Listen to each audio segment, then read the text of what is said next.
a la delegación de la Comisión Interamericana, a las y los representantes y finalmente al personal de la Secretaría de la Corte. Me acompañan en esta oportunidad como parte de la delegación del Estado peruano las abogadas de la Procuraduría Pública Especializada Supranacional, Ángela Guasupoma Soto y Ángela Valencia Barbosa. Quien les habla, Carlos Miguel Reaño Valareso, en mi rol de Procurador Público Especializado Supranacional y agente titular para el presente caso, haremos los alegatos del Estado. En primer lugar, el Estado peruano considera de vital importancia señalar a la Corte Interamericana cuál es el hecho central de la presente controversia. En especial, luego de lo señalado por los representantes hace unos minutos y por la declarante el día de ayer, de manera que aquellas afirmaciones y cuestiones jurídicas que no se encuentren directamente relacionadas con el hecho en cuestión o con los hechos en cuestión no formen parte del análisis a efectuar por parte de la Corte Interamericana. En ese sentido, los hechos y la controversia del presente caso, determinados por la Comisión Interamericana de Derechos Humanos en su informe de fondo 125 de 2019, corresponden al proceso de amparo interpuesto por SUTECASA a fin de que se declare inaplicable o inaplicables el Decreto Supremo 057-90-TR, publicado el 20 de agosto de 1999, y el Decreto Supremo 107-90-PCM, publicado el 25 de agosto de 1999, por la alegada vulneración del acta de fecha 5 de julio de 1990, firmada entre CASA y SUTECASA, en relación a la estructura salarial única y una alegada transgresión de la cláusula 14ª que corresponde al incremento adicional de remuneraciones del señalado varias veces convenio colectivo 90-91 de fecha 25 de junio del 90. Asimismo, los hechos del presente caso abordan la ejecución de la decisión emitida en el proceso de amparo. Es decir, la controversia del presente caso se enmarca únicamente sobre los hechos relativos al trámite del recurso de amparo y posterior ejecución, sobre los presuntos efectos, si los hubiera, laborales y patrimoniales de lo decidido en el proceso de amparo. Pues así lo ha determinado la Comisión Interamericana en el informe de fondo. En tal sentido, todo cuestionamiento relacionado a beneficios sociales, ceses de trabajadores de casa, disolución y liquidación de casa, entre otros, no forman parte de la presente controversia, como erróneamente lo pretende introducir la representación de las presuntas víctimas. El Estado peruano hace especial énfasis en la necesidad de que los hechos y la controversia se determinen de forma certera y adecuada por la Corte Interamericana, sin exceder el examen a situaciones que de ningún modo formaron parte de la controversia, tanto a nivel interno como internacional, y respecto a los cuales no se agotaron los recursos internos. En razón de lo anterior, el Estado peruano solicita enfáticamente a la Corte Interamericana que los hechos ajenos a la controversia y al marco fáctico establecido por la Comisión Interamericana de Derechos Humanos sean excluidos del análisis que efectúe al presente caso. Lo anterior se señala, pues los representantes pretenden, en sus escritos, como en la audiencia del día de hoy,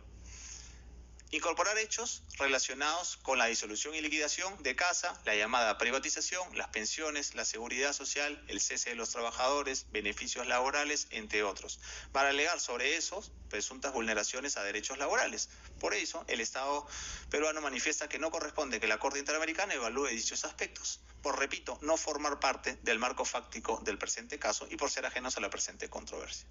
Por citar un ejemplo, el día de ayer la declarante y en esta mañana, hace unos minutos, los representantes han señalado cuestiones vinculadas con los ceses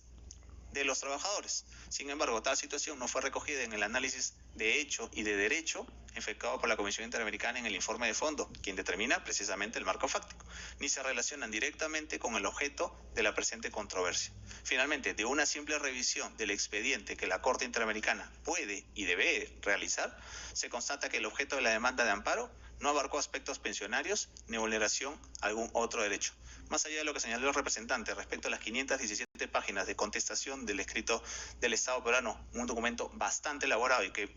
precisamente creo yo que no pueden haber leído porque ahí pueden encontrar los representantes cada una de las observaciones del Estado a cada uno de sus planteamientos. El Estado es enfático señalando de que hay temas fácticos y jurídicos que se están extralimitando al marco fáctico del caso. Sin embargo, en el escrito de contestación se abordaron todos y cada uno de ellos precisamente para informarle a la Corte Interamericana lo que en realidad está pasando.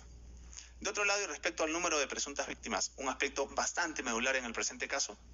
al Estado peruano le preocupa profundamente que la Comisión Interamericana haya señalado en el escrito de sometimiento que el anexo único es un listado no exhaustivo, cito textualmente, e incluso solicitó que sea la Corte Interamericana quien determine las víctimas del presente caso. Este no es un caso en el cual pueden aplicar las excepciones a la determinación de presuntas víctimas por parte de la Comisión Interamericana. La Corte sabe muy bien en su jurisprudencia cuáles son esos hechos, cuáles son ese tipo de casos en los cuales puede darse una indeterminación de la lista de presuntas víctimas. Pero en el presente caso no corresponde que de manera alguna se pretenda ampliar el número de personas consideradas en el anexo único de víctimas del informe de fondo. En tal sentido, se debe rechazar todas las indebidas incorporaciones de personas efectuadas por las distintas representaciones y o consideradas indebidamente en las listas trasladadas por la Corte Interamericana. Para el Estado peruano, el presente caso tiene como presuntas víctimas a las personas beneficiarias de la sentencia de amparo declarada firme el 25 de junio de 1996, por lo que el presente proceso internacional no puede involucrar a personas que no formaron parte del referido proceso constitucional de amparo. En ese sentido, y lejos de resultar procedente alguna ampliación de presuntas víctimas, corresponde lo contrario, que se excluya a un grupo de personas que en tanto no agotaron la jurisdicción interna. El Estado considera que los representantes tuvieron todas las facilidades para poder identificar ante la Comisión Interamericana qué personas presuntamente habrían sido víctimas de la vulneración de sus derechos. No obstante, como ha sido expresado en todas las instancias previas, nacionales y también internacionales, ha habido una incorporación desordenada y múltiples listas presentadas de las personas. En ese sentido, el Estado peruano revisó la lista de personas consideradas como parte del proceso constitucional y la comparó con la lista de personas consideradas como presuntas víctimas en el anexo único del informe de fondo de la Comisión Interamericana, señalado precisamente en nuestro escrito de contestación de 517 páginas, arrojando como resultado que de las 2.585 personas que consideró la Comisión Interamericana como presuntas víctimas, aproximadamente 2.131 personas agotaron el proceso interno de amparo. Después les voy a explicar por qué es aproximado. Siento que aproximadamente, sacando este cálculo, 454 personas fueron incluidas erróneamente por la Comisión Interamericana sin haber sido parte del proceso de amparo seguido en sede interna, que es precisamente el caso en el cual nos lleva a esta audiencia y presentado así por la Comisión Interamericana en su escrito de sometimiento. Cabe reiterar que los números señalados, reitero, son un aproximado, en tanto existen inconsistencias, no solamente en el ámbito interno, existieron inconsistencias y múltiples listas, sino también en el ámbito supranacional. Existen inconsistencias en los nombres consignados en el anexo único de víctimas del informe de fondo de la CIDH, debido a duplicidad, posible homonimia y otros factores. Sin embargo, esta situación incluso se ha agravado, dado que la Corte, mediante nota de 10 de diciembre del 2021, adjuntó 3 listados de presuntas víctimas por las 3 representaciones presentes en esta audiencia, llevándose el Estado la sorpresa de que el número identificado por la Corte a raíz de las listas presentadas por los representantes ya no era ni 2.131 personas que agotaron el proceso interno de amparo, ni las 2.585 personas que señala la Comisión Interamericana en su informe de fondo como anexo único, sino 2.589 personas, lo cual es bastante incomprensible por parte del Estado peruano. Sobre lo señalado, esta representación quisiera recalcar que la demanda interpuesta por SUTECASA fue declarada fundada, ordenando que se deje sin efecto la aplicación de los decretos supremos respecto de los servidores de SUTECASA. Posteriormente, en el proceso de ejecución de sentencia se procedió a la verificación de la no aplicación de tales decretos supremos en relación a lo demandado. Pese a que la sentencia no dispuso una orden de pago alguna en beneficio de alguno de los miembros de SUTECASA, la autoridad judicial, frente a las solicitudes de SUTECASA, materializando el derecho a la tutela judicial efectiva, verificó la no existencia de deuda, tanto en el primer tramo del proceso de ejecución archivado en junio de 1999, como posteriormente en el segundo tramo,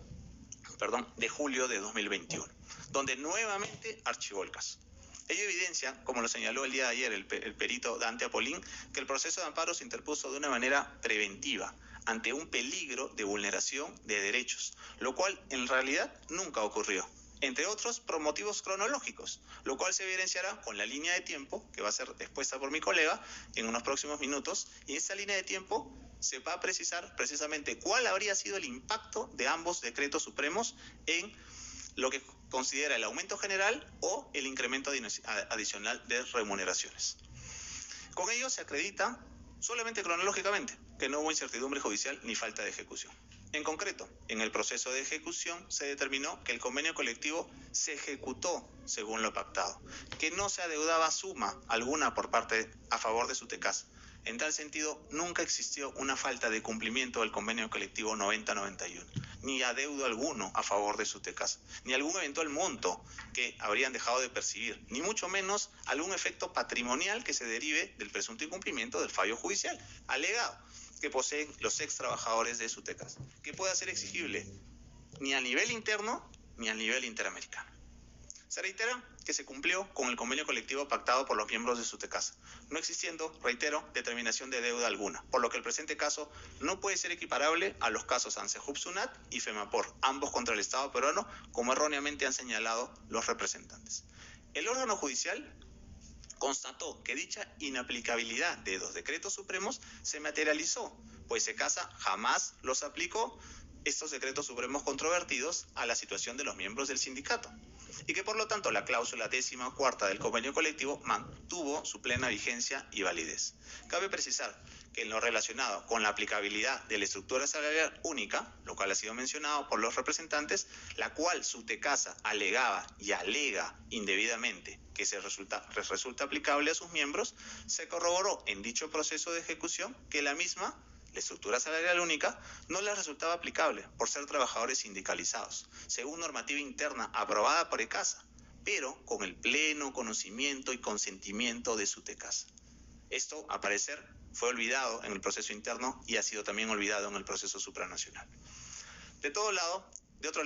el Estado peruano prepondera que el proceso de ejecución no tuvo una duración de 26 años, 29 o 31, en tanto inició en 1996, culminando con su archivo en el año 99. Luego de ello, el proceso estuvo cerrado por casi 11 años, reaperturándose en el año 2010 y volviéndose a archivar en el año 2021. Consecuentemente, el proceso no se encuentra abierto y actualmente se encuentra archivado definitivamente, por lo que es incorrecto señalar, como lo realizó un grupo de sus representantes en su escrito de solicitudes, argumentos y pruebas previos a esta audiencia,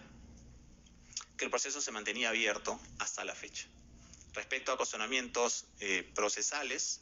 adicionales a los ya señalados, quisiera señalar algunos aspectos del planteamiento del caso por parte de la Comisión Interamericana. Por cuestiones de tiempo solamente me referiré a una inadecuada interpretación de la documentación del proceso interno al sostener la Comisión Interamericana que la escala salarial acordada de implementar formaba parte del convenio colectivo. Así la Corte podrá verificar de una simple lectura del convenio colectivo que la estructura salarial nunca